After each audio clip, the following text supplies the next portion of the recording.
Hey Giovanni, this is Tyler. I wanted to make this video for you and just give you a couple tips that you can start implementing right away to outrank some of your competition online and really start bringing in jobs for your business. So I have Google pulled up here and I typed in pressure washing in Salt Lake City, Utah. Now I know you're just starting out, so you don't have a Facebook, a website, Google listing, any of that. So we're going to kind of just go over a couple things, but you definitely want to lay out that foundation. It's going to provide you an outlet to showcase all of your work.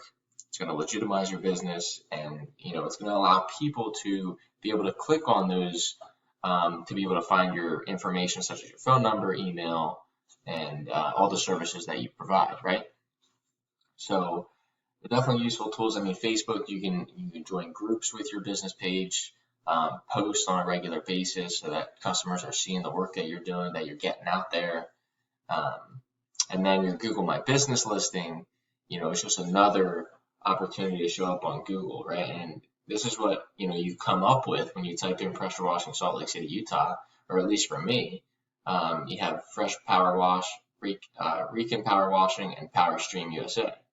All right, now these guys don't even have that many good reviews, and it doesn't look like their Google My Business is, very full, very optimized. So it doesn't look like there's a whole ton of competition. And then as we go down here to the organic section, we see Yelp, Alvarez Dirt Squad, Cleaning Your Right, PressureWasher.com. Looks like this is a location page, and then a couple other ones as we go down. So, putting up a website, putting up your Google listing, and doing it correctly, right? We'll talk about how to do that. Will certainly get you up here onto this first page, both in the map pack section here in the top couple of results, and in this organic section. All right, because the competition looks pretty low. Now, if we go to this first website, Alvarez Dirt Squad, right, we're just going to skip Yelp. We're going to go to that first website. Number one, their website's not even secure.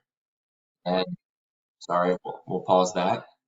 It looks like you can request a quote, which is good. They've got a couple different pages focusing on commercial and residential. And it looks like they have a couple snippets down here. But what we want to look for in a website is content. Google loves content. It's king with Google. You want to see about 1,000 to 2,000 words on the homepage. And then any of these service pages that you have, you want to find about 500 to 1,000 words. And what that's going to allow you to do is rank for specific keywords that people are typing into Google all the time, right, to find services that you offer. Okay, so if someone's in Google and they're typing in pressure washing in Salt Lake City or even pressure washing near me, Google's going to be able to pick up on the fact that you have relevant content for that person, and that's why they're going to send your site to them, right? Or that's why it's going to show up first for them when they're searching it. So content is very, very important, not even just on your website, but throughout your Google listing, throughout your Facebook, if you have YouTube, content is very powerful. All right, now I'm going to pull up a report of this site in a tool I use called Ahrefs, and we're just going to look at some of the data behind it. Now, here it is. We'll talk a little bit about the keywords here that, are being found based off of the content they have on their site. And we can see here pressure washing Utah. I like to focus on, buyer intent keywords, which typically have the service and the location involved, right? Utah is obviously pretty big. So this is still a good keyword to have, but we would, rather see one that has like Salt Lake City. But you can see it's searched 30 times a month. All right. And these guys are bringing in a little bit of traffic for it because they're in the third position for that specific keyword. All right. Same goes for a couple of these other ones like truck wash Salt Lake City, Utah, searched 40 times. Truck wash Salt Lake City, 70 times. All right. So there's some good keywords here, around truck wash, power wash, but there aren't a ton of keywords, right? So that could also mean you want to focus your efforts more on ads, right? Whether it be Facebook ads or Google ads. So definitely lay that foundation, right? Do the basic, search engine optimization principles, right? Where you're adding in keywords, and you're adding in backlinks, which is the next thing we'll talk about. But we'll jump into a little bit about what more you can do as well in a second. Right, we talked about how important content was. The next thing are backlinks. Now, a backlink is just a vote of confidence, really. It's a link from one site pointing back to another. Basically, it passes power and trust to your site. Okay, and that's pretty much these metrics here.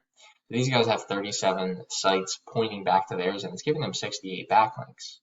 Now, think of Google like a big popularity contest, right? The more content you have, the higher quality content it is, and then same with backlinks. The more backlinks and the higher quality backlinks, the higher up you're going to rank, right? And the more people are going to find your site, and the more people are going to call you, more people are going to fill out an intake form, right? So we want to make sure we're focusing on content and we're focusing on backlinks because they're two of Google's biggest ranking factors. All right, now if I go back to Google here, we check out this map pack. This is the third thing we'll talk about. And within the map pack, okay, you have something we focus on, which is called citations. And a citation is your name, address, and phone number. We want to list those in business directories online, like Yellow Pages, right?